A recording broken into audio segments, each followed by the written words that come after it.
गुलाबजामुन बनवते, त्यासाठी हे पॉकेट घेतलेलं आहे गिड्सचं. आता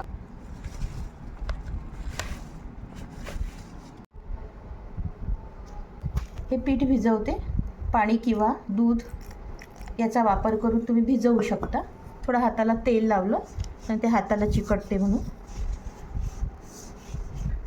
पाणी मोजकंच टाका, जेवढं लागलं तेवढं पाणी टाका.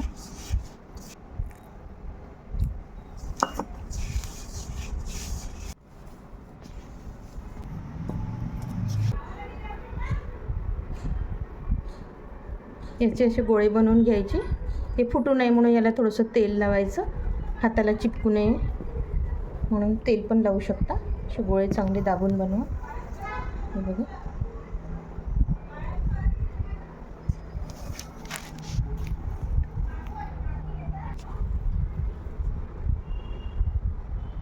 अशा पद्धतीने बनवा गोळा.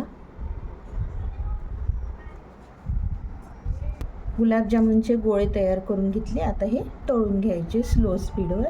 2 कप साखर टाकून घेते.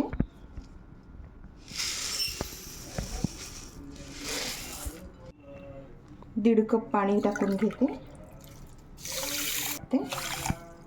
हा पाक उकळत आहे.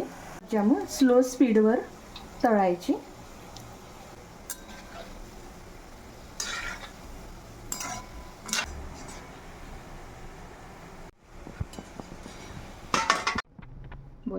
पाकामध्ये गुलाबजामुन टाकून घेते. पाक मी कमीच बनवला, मग जास्त उरतो म्हणून.